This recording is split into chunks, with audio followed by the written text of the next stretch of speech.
नमस्कार। पारुल के पन्नों में आप सबका स्वागत है। आज हम बात करेंगे ध्रुव स्वामिनी नाटक, जयशंकर प्रसाद का नाटक है। चलते हैं, देखते हैं ध्रुव स्वामिनी नाटक, है ना। मुख्य बिंदु क्या क्या है इस नाटक का? तो स्त्री समस्या की रक्षा का भाव है, तलाक पुनर्विवाह का समर्थन किया गया है। ठीक है, तो ध्रुव स्वामिनी नाटक में स्त्री सम्मान की रक्षा है, तलाक और पुनर्विवाह का चित्रण किया गया है। क्वेश्चन ऐसे भी आते हैं कि क्रम से लगाइए, या फिर 4 ऑप्शन दिए रहेंगे और पूछेगा कि एक कौन सा नहीं है। ठीक है, तो स्त्री सम्मान की रक्षा किया है, एक ही बात की गई है इस नाटक में, और तलाक और पुनर्विवाह की बात की गई है। सुयोग्य शासन व्यवस्था, है ना, सुयोग्य शासन व्यवस्था की का चित्रण है। लोक कल्याण का बोध किया गया है। संगीत योजना कम है, इसमें गीतों की संख्या 4 है ना। तो गीतों की संख्या पूछेगा तो कितने गीत हैं इसमें? 4 गीत हैं, क्योंकि जयशंकर प्रसाद की जो नाटक है, चाहे स्कंदगुप्त हो, है ना, और चंद्रगुप्त, ध्रुव स्वामिनी, इसमें गीतों की संख्या है। ठीक है, तो गीतों की संख्या पूछता है, अंक पूछता है। ठीक है, तो इसमें गीतों की संख्या कितनी है? 4 है। पात्रों की संख्या, पात्र देख लेंगे। रामगुप्त है ना, ये रामगुप्त जो है ध्रुव स्वामिनी इसकी पत्नी है, ध्रुव स्वामिनी से विवाह हुआ है। बहन मंदाकिनी है, तो रामगुप्त और चंद्रगुप्त दोनों थे, तो उसकी बहन मंदाकिनी है। ये जो चंद्रगुप्त है, चंद्रगुप्त जो नाटक है, तो चंद्रगुप्त नाटक में चंद्रगुप्त मौर्य का वर्णन आया है। ठीक है, चंद्रगुप्त नाटक में जो चंद्रगुप्त नाटक है, ठीक है, तो उसमें चंद्रगुप्त मौर्य साम्राज्य जो था, उसमें चंद्रगुप्त मौर्य का वर्णन आया है। ठीक है, और ये जो चंद्रगुप्त इसमें है ध्रुव स्वामिनी में, ये गुप्त वंश का है। ठीक है, इसमें गुप्त वंश का चित्रण किया गया है। ओके, तो ये पुरोहित है ना, पुरोहित जो लास्ट में आता है अंतिम अंक में, और बोलता है कि विवाह से आपको छुटकारा मिलता है। मतलब ये विवाह क्योंकि वो रामगुप्त अपनी पत्नी को दूसरे राजा को भेंट दे देता है, मतलब दूसरे राजा के यहाँ भेज देता है, इसलिए उनका विवाह विच्छेद हो जाता है इसमें। शिखर स्वामी है जो उसका मंत्री है रामगुप्त का। ठीक है, और सकराज है, सकराज शकों का राजा जो आके दुर्ग में बसा हुआ है, मतलब वो ध्रुव स्वामिनी को मांगता है। खिंगिल इसका मंत्री है, जो खिंगिल जाता है और बोलता है कि सकराज ने ध्रुव स्वामिनी को और जो भी स्त्रियां उनको मतलब मांगे हैं, मतलब अगर नहीं देंगे तो आक्रमण कर देंगे।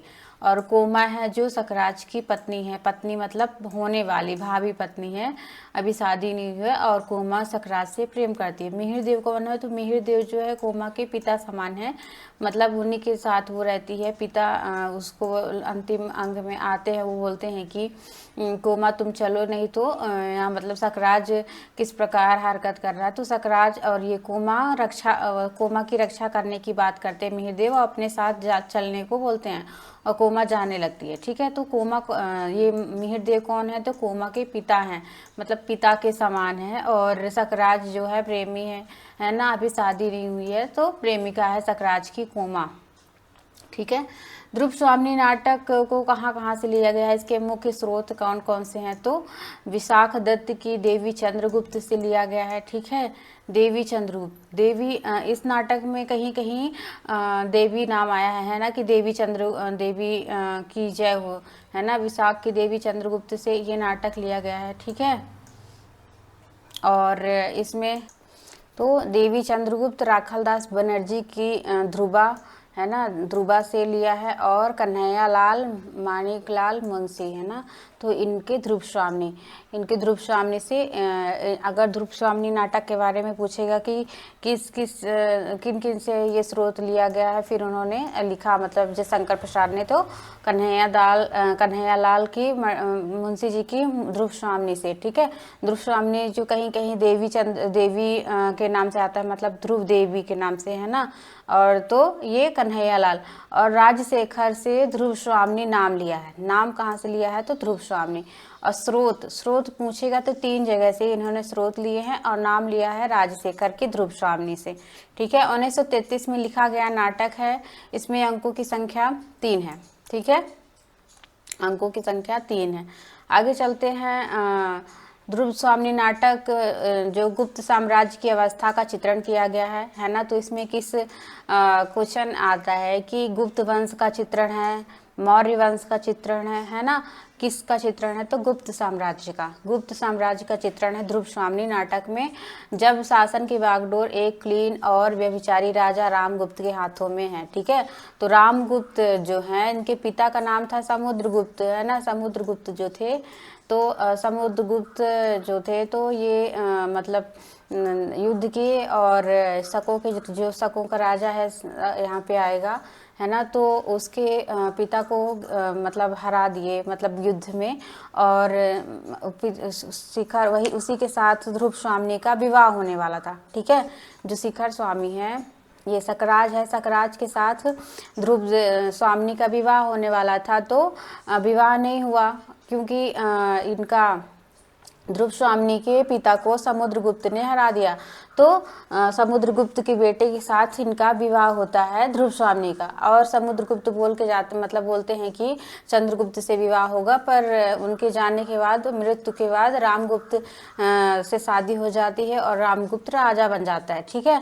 पर शादी किससे होने वाली थी? चंद्रगुप्त से। तो यहाँ पे समुद्रगुप्त का सिर्फ जिक्र आया है और पात्र के रूप में नहीं है, ठीक है। समुद्रगुप्त का जिक्र आया। तो समुद्रगुप्त का बेटा है रामगुप्त और रामगुप्त का भाई है चंद्रगुप्त, ठीक है। चंद्रगुप्त यहाँ पे भाई है। आगे चल के चंद्रगुप्त जो ध्रुव स्वामिनी के साथ सकराज के उसमें जाएगा और सकराज का वध करेगा, ठीक है, मतलब उसको मारेगा। आगे चलते हैं। स्त्री मुक्ति के प्रश्न और तलाक और पुनर्विवाह के माध्यम से दिखाया गया है। तो जब मतलब गुप्त वंश चल रहा था, उस समय स्त्री मुक्ति मतलब तलाक की बात की गई थी। ये बहुत बड़ी बात है, ठीक है। तो इसके चित्रण आया है प्रथम अंक में। हम चलते हैं, ठीक है। शिविर के कोने से ध्रुव स्वामिनी का प्रवेश होता है ना। ध्रुव स्वामिनी आती है, पीछे पीछे एक लंबी कुरूप नंगी तलवार लिए स्त्री आती है ना।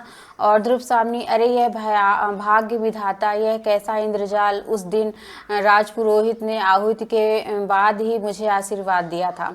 आहुति मतलब शादी, रामगुप्त के शादी के बाद मुझे आशीर्वाद दिया था, है ना। तो ये कौन कह रहा है? तो ध्रुव स्वामिनी कह रही है, ठीक है। खड़ग धारणी आती है, जो तलवार लिए हुए होती है। इसको रामगुप्त भेजता है कि जाओ तुम देखो ध्रुव स्वामिनी के मन में चंद्रगुप्त के लिए प्रेम है कि नहीं है। तो ये आती है और बात करती है। इससे पहले ध्रुव स्वामिनी बोलती है तो ये बात नहीं करती है। तो ध्रुव स्वामिनी सोचती है कि ये गूंगी है, बोल नहीं रही है। फिर जब ये आती है वहाँ पे थोड़ी दूर बाद, फिर ये बोलती है कि देवी प्रत्येक स्थान, वो बोलती है कि तुम बोलती भी हो, तो वे बोलती है कि देवी प्रत्येक स्थान समय बोलने के योग्य नहीं होते, कभी कभी मौन रहना बुरी बात नहीं होती।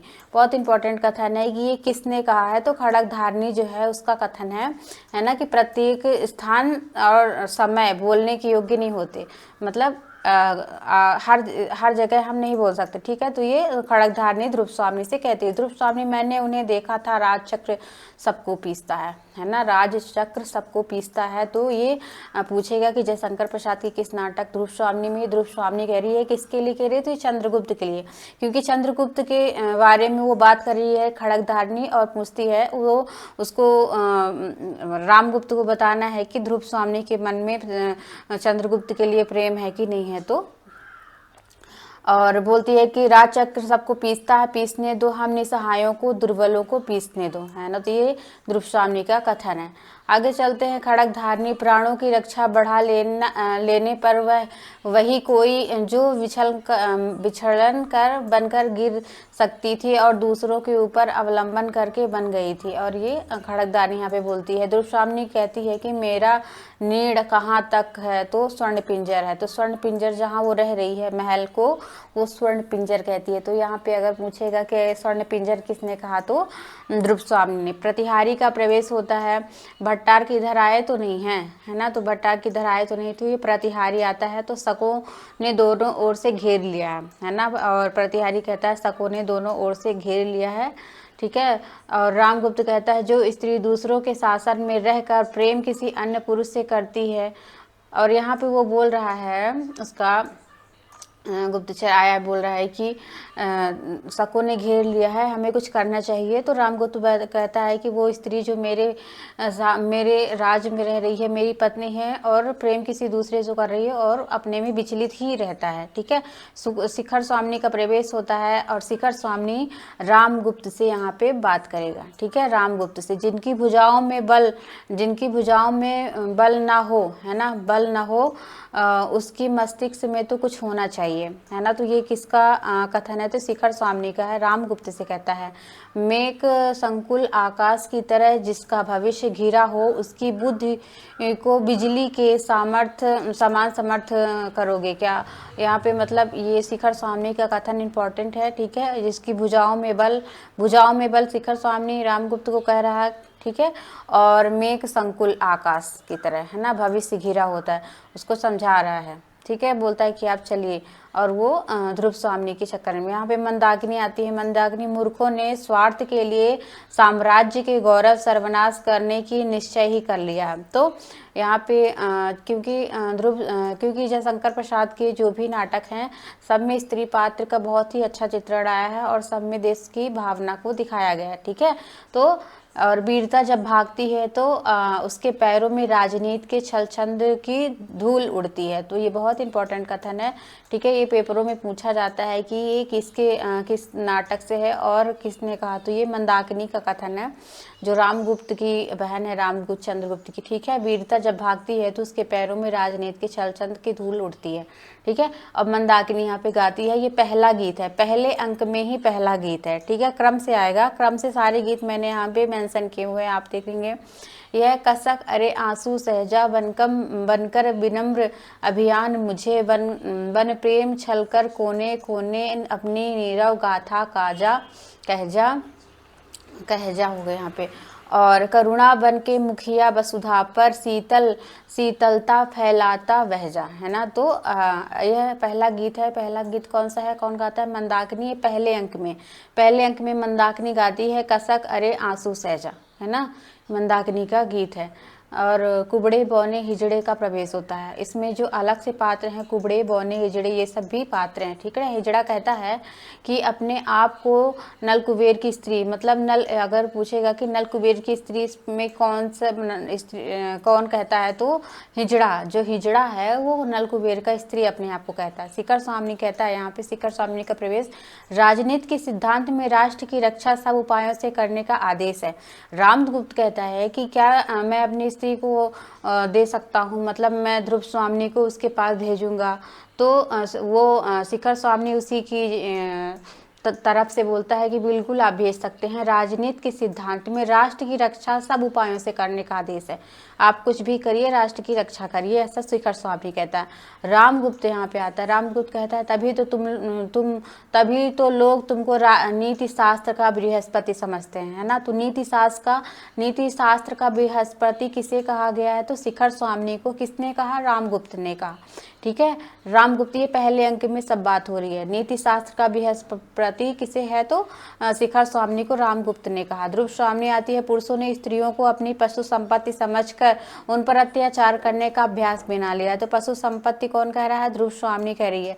ठीक है, और ध्रुव स्वामी बोलती है कि मेरी रक्षा करो, तो बोलता है नहीं, तुम अब जाओ सकराज के पास। ओके, तो पशु संपत्ति समझ के उन पर अत्याचार करते हैं। ये ध्रुव स्वामी का कथन है। रामगुप्त कहता है तुम सुंदर हो, किंतु सोने की कटार पर मुग्ध होकर उसे कोई अपने हृदय में डुबा नहीं सकता।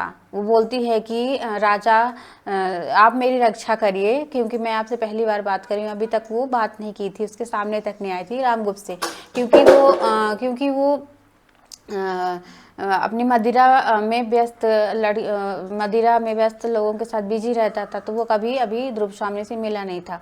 ठीक है, तो ध्रुव स्वामी का यहाँ पे कथन है कि मैं तुम्हारी होकर रहूंगी। राज्य और संपत्ति रहने पर राजा को, पुरुष को बहुत सी रानियां और स्त्रियां मिलती हैं, किंतु व्यक्ति का मान नष्ट होने पर फिर भी नहीं मिलता।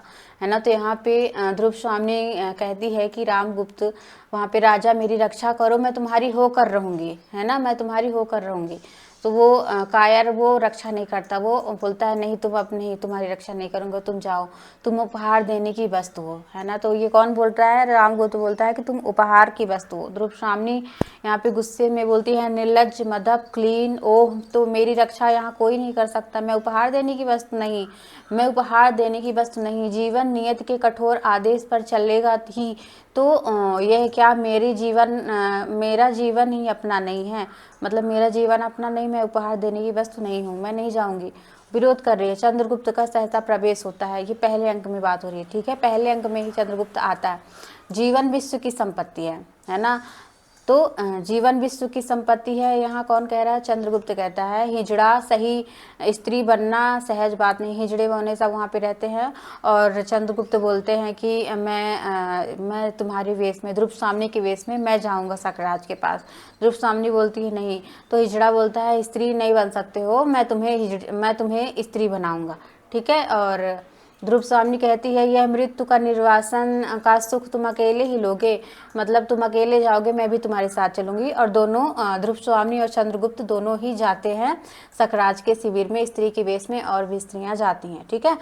मंदाकिनी गीत गाती है, तो ये दूसरा गीत है, ठीक है। पहला गीत भी मंदाकिनी गाया, दूसरा पैरों के नीचे जलधर हो बिजली से उसका खेल चले, संकीर्ण कगारों के नीचे सतसत झरने बेमेल चले, सन्नाटे में हो विकल पवन पादप निज पद को चूम रहे, तब भी गिरपथ का अथक पथिक ऊपर ऊंचे सब झेल चले, है ना। तो ये दूसरा गीत है जो मंदाकिनी ही गाती है, ठीक है।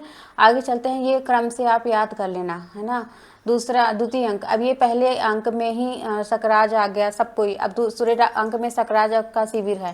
पहले अंक में रामगुप्त है, वहाँ पे उसके राज्य में जो भी सब कुछ चल रहा है। दूसरे अंक में क्या है, सकराज का शिविर, है ना। सकराज के शिविर में दूसरे अंक में सब जाएंगे। यहाँ पे कोमा का कथन है, कोमा जो सकराज की प्रेमिका है, सब जैसे रक्त के प्यासे प्राण लेने देने में पागल, बसंत का उदास और असल पवन आता है, मतलब प्रेम की भी एक ऋतु होती है, वो बसंत ऋतु की बात कर रही है कि प्रेम की भी और गाती है ना। तो ये तीसरा गीत है यहाँ पे, ठीक है। 4 गीतों का वर्णन आया है, ये तीसरा गीत है।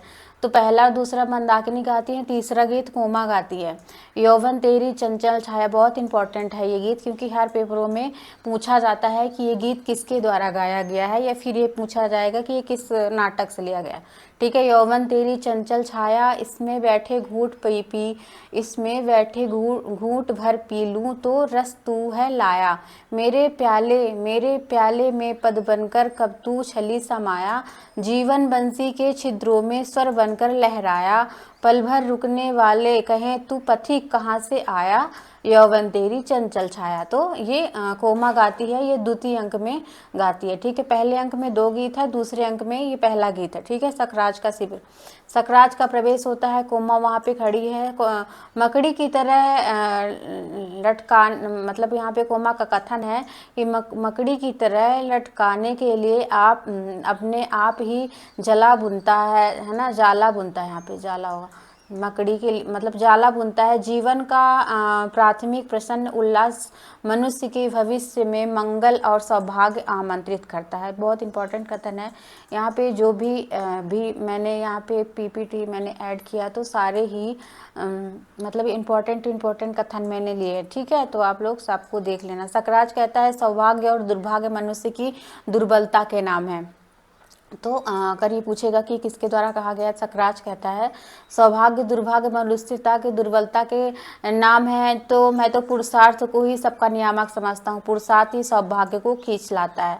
कोमा कहती है राजा पाषाणी के भीतर भी कितने मधुर स्रोत बहते रहते हैं, है ना। राजा पाषाणी के भीतर भी कितने मधुर स्रोत रहते हैं, उसमें मदिरा नहीं शीतल जल की धारा बहती है, और उसको समझाती है कि तुम ये गलत कर रहे हो सकराज, पर वो नहीं मानता। और ये चौथा गीत गीत है, ठीक है, दूसरे अंक में ही। पहले अंक में 2 गीत है और दूसरे अंक में 2 गीत, ठीक है, तो 4 गीत है। यहाँ पे नर्तकियाँ आती हैं और क्योंकि वह उसका मंत्र सेवक आया हुआ है जो भी सकराज का, बोलता है कि ध्रुव स्वामी और उनके साथ कुछ स्त्रियाँ आ रही हैं आपके शिविर में, और वो खुशी हो जाता है और कहता है नाचो गाओ, और नर्तकियाँ आती हैं और गाना गाने लगती हैं। अस्तांचल पर युवती संध्या की खुली अलग घुघराली है, लो मानिक मदिरा की धारा अब बहने लगी निराली है, भरी ली पहाड़ियों ने अपनी झीलों की रत्नमयी प्याली है ना। तो प्याली आएगा, ये चौथा, प्याली नाम से आप ऐसे याद करिए कि चौथे अंक में प्याली, ठीक है। सकराज कहता है भाग्य ने मुझ झुकने के लिए जिन्हें विवश कर दिया, उन लोगों के मन में मर्यादा का ध्यान और अधिक रहता है, ठीक है। और मतलब वो उसका जो भी सेवक जो आता है समाचार लेके, तो उसने बोला कि सकराज वो स्त्रियां मतलब ध्रुव स्वामी बोल रही हैं कि मेरी मर्यादा है, मैं आपसे अकेले में मिलूंगी, मतलब आपके शिविर में, और वहाँ कोई नहीं रहेगा, क्योंकि वो चंद्रगुप्त को अपने साथ लेके जाती है, ठीक है। तो वो बोलता है, मर्यादा की बात करता है कि अब कैसी मर्यादा, अब तो वो मेरे पास आ रही है ना। और सचमुच मैं तुम्हें प्यार करता हूँ, ये कोमा से कहता है। कोमा जाती है तो बोलता है सोमा तुम मेरे पास रुको, मैं तुम्हें प्यार करता हूँ, वह मेरे जीवन का प्रतिशोध है ना। ध्रुव स्वामी जो आ रही है मेरा प्रतिशोध है, क्योंकि जो मेरे बाप दादाओं को जिस प्रकार उन्होंने राजनीति के रूप से उनका मतलब वो बदला लेना चाहता है ध्रुव स्वामी से विवाह करके या ध्रुव स्वामी को लेके। कोमा कहती है राजनीति का प्रतिशोध क्या एक स्त्री को कुचले बिना नहीं हो सकता। ये बहुत ही इम्पोर्टेंट कथन है कोमा का, ठीक है। और यहाँ पे राजनीति को कुचले मतलब स्त्री को कुचले बिना राजनीति नहीं हो सकती, ये कोमा का कथन है। मिहिरदेव कहते हैं, मिहिरदेव आते हैं जो कोमा के पिता के समान है। अपनी भावी पत्नी मतलब होने वाली पत्नी के प्रति तुम्हारा अत्याचार होगा, ये जो तुम कर रहे हो ध्रुव स्वामी को बुलाकर। राजनीति ही मनुष्य के लिए सब कुछ नहीं है, यहाँ पे बहुत इंपॉर्टेंट कथन है, ठीक है। तो ये उनका कथन है मिहिरदेव का, ठीक है। तो राजनीति मनुष्य के लिए सब कुछ नहीं है, राजनीति के पीछे नीति से भी हाथ धो ना बैठो, परंतु इस भीषण संसार में एक प्रेम करने वाले हृदय को खो देना सबसे बड़ी हानि है सकराज, है ना। तो प्रेम करने वाले, ये मिहिरदेव का कथन है। कोमा छल का अब मिहिरदेव ही कहते हैं, यहाँ पे मिहिरदेव का ही कथन है कि कोमा छल का विहंगम रूप सुंदर होता है, विनीत आकर्षण पर भी दुखदायी होता है। हृदय को बेधने के लिए इस संबंध को तोड़ डाल, तो इस संबंध को तोड़ो और मेरे साथ चलो, मिहिरदेव कहते हैं कोमा से। कोमा जाने के लिए तैयार नहीं होती, बोलती है मैं सोच के बताऊंगी, फिर जाती है, ठीक है। प्रेम का नाम न लो, वह पीड़ा थी जो छूट गई। और मतलब वो कहता है कि कोमा तुम मुझे छोड़ के चली जाओगी, तो बोलती है प्रेम का नाम, मैं तुम्हें प्रेम नहीं करती, ये मतलब उसको मना करती है और जाती है, ठीक है। तो प्रेम का नाम मत लो, तो ये कोमा कहती है मैं तो दर्प से दीप्त तुम्हारी महत्वमयी पुरुष मूर्ति की पुजारिन थी, है ना। तो ये अगर आएगा तो ये कोमा का कथन है, ठीक है। स्त्री वेश में चंद्रगुप्त ध्रुव स्वामी का प्रवेश होता है। मैं केवल अपना कर्तव्य करूं, इसी में मुझे सुख है। गुप्त कहता है कि मैं अपना कर्तव्य कर रहा हूं, इसी में मुझे सुख है, ठीक है, ध्रुव स्वामी से कहता है। अब ये तृतीय अंक, तो द्वितीय अंक में ये सब बातें होती हैं। पहले अंक में 2 गाना मतलब 2 गीत है और दूसरे अंक में 2 गीत है, ठीक है। तीसरे अंक में चलते हैं, तो सको दुर्ग के भीतर प्रकोष्ठ। तृतीय अंक का क्या नाम है, सको में मतलब सको दुर्ग के भीतर प्रकोष्ठ होता है। पुरोहित का प्रवेश ध्रुव स्वामी, है ना। अब मतलब सकराज को मार दिया है उसने चंद्रगुप्त ने, ठीक है। और यहाँ पे ध्रुव स्वामी अब सको मतलब अब यहाँ पे रामगुप्त को मारा जाएगा। रोष है, हाँ मैं रोष से जली जा रही हूँ, इतना बड़ा उपहास। पुरोहित स्त्री और पुरुष का परस्पर विश्वास पूर्ण अधिकार रक्षा है, संयोग ही विवाह कहा जाता है। ये पुरोहित कहता है कि संयोग का ही विवाह मतलब स्त्री और पुरुष का जो परस्पर विश्वास पूर्ण अधिकार की रक्षा है वही विवाह है। अगर तुम्हारी रक्षा नहीं करता वो, तो विवाह नहीं है, है ना। कोमा कहती है कि आज तुम्हारी विजय का अंधकार तुम्हारे शाश्वत अस्तित्व को ढक ले, सबके जीवन में प्रेम की दिवाली जलती है। कोमा यहाँ पे आती है ध्रुवस्वामिनी से सकराज की जो मृत शरीर पड़ा हुआ है उसको मांगने, और वो बोलती है कि तुम्हें क्यों चाहिए, और वो तो वही कोमा का कथन है। अगर दिवाली शब्द आएगा तो आप समझ जाइएगा कि कोमा का कथन है ये ध्रुवस्वामिनी से सकराज का शरीर मांगने, मतलब वो भी जो मृत शरीर पड़ा हुआ है तो क्योंकि मतलब उसका अंतिम संस्कार करने के लिए, है ना। तो तुम्हारे स्त्री को तुम्हारे जीवन में भी प्रेम की दिवाली जलती है, तो वो उसको अपने मतलब उसको भी चंद्रगुप्त की याद आती है और वो बोलती है ले जाओ तुम। यहाँ पे ध्रुवस्वामिनी बोलती है कि पराधीनता की एक परंपरा सी उसकी नस नस में, उसकी चेतना में ना जाने किस युग में घुस गई। चंद्रगुप्त ध्रुवस्वामिनी मेरी है। यहाँ पे चंद्रगुप्त कहता है ध्रुवस्वामिनी मेरी है, विधान की स्याही का एक बिंदु गिर कर भाग्य लिपि की कालिमा नहीं चढ़ा सकता, है ना, कालिमा चढ़ा देता है। यहाँ पे चंद्रगुप्त का कहता है। मंदाकिनी आती है, सकराज का शव लेकर जाते हुए आश्चर्य, उसकी कन्या सकराज को अधिकारी साथी ने उसका वध कर डाला। और मंदाकिनी यहाँ बताती है कि जो कोमा और उसके मेरे मतलब पिता थे सकराज के मृत शरीर को ले जा रहे थे, तो वहाँ पे सैनिकों ने उनको मार डाला। और यहाँ पे ध्रुवस्वामिनी मैं कहती हूँ कि तुम प्रतिवाद करो, अपराध के लिए दंड ग्रहण कर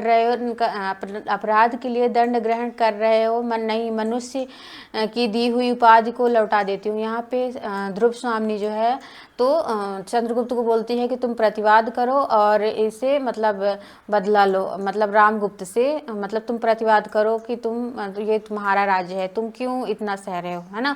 उसको मतलब उकसाती है। नहीं, मनुष्य की दी हुई उपाधि में लौटाती हूँ, मतलब वो महादेवी कहा जाता है ना उसको, महादेवी ध्रुवस्वामिनी की जय। तो बोलती है मनुष्य की दी हुई उपाधि में लौटा रही हूँ। पुरोहित कहता है विवाह का धर्म शास्त्र में घनिष्ठ संबंध है। तो यहाँ पे किसका कथन है? पुरोहित कहता है कि विवाह का धर्म शास्त्र से घनिष्ठ संबंध है।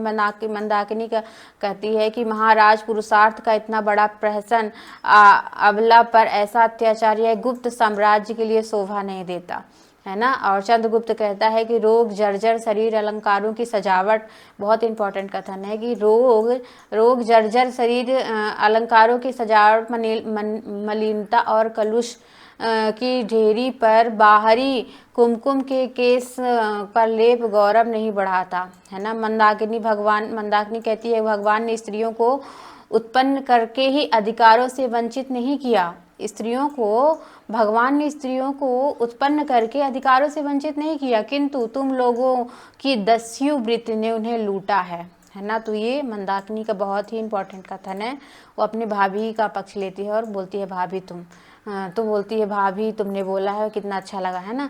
यहाँ पे ध्रुवस्वामिनी बोलती है। एक वृद्ध यहाँ पे है, वृद्ध का भी एक जिक्र आया है। कहिए देव आप तो धर्मशास्त्र के मुख हैं, मतलब पुरोहित से कहता है। और परिषद में सब लोग अनार्य पतित क्लीन रामगुप्त साम्राज्य की पवित्र राज सिंहासन पर बैठने का अधिकारी नहीं है। रामगुप्त को सब बोलने लगते हैं और रामगुप्त धीरे धीरे पीछे हटता है और धीरे धीरे आता है चंद्रगुप्त के पास, उससे कटार मतलब निकाल कर मारना चाहता है। चंद्रगुप्त को विपन्न देख के चिल्लाते हैं, लोग उठते हैं। और जब चंद्रगुप्त घूमता है देखता है तो एक सामंत कुमार रामगुप्त पर प्रहार करके चंद्रगुप्त की रक्षा करता है और गिर जाता है ना। तो रामगुप्त को एक सामंत कुमार कटार से मार देता है और चंद्रगुप्त की रक्षा करता है। परिषद में सामंत कुमार चंद्रगुप्त की रक्षा करता है। परिषद में महादेवी दो सामने जय, मतलब महादेवी की जय हो सब बोलने लगते हैं, ठीक है। मतलब महादेवी की जय हो और चंद्रगुप्त की जय हो। तो यहाँ पे जो रामगुप्त है उसका अगर पूछेगा कि रामगुप्त की हत्या किसने की कटार से किसने, तो सामंत कुमार, ठीक है। सामंत कुमार ने रामगुप्त को मारा और चंद्रगुप्त के प्राण बचाए, ठीक है। यहाँ पे नाटक खत्म हो जाता है। धन्यवाद। अगर आपको क्लास अच्छी लगती है तो आप लाइक करें, सब्सक्राइब करें और शेयर करें। धन्यवाद।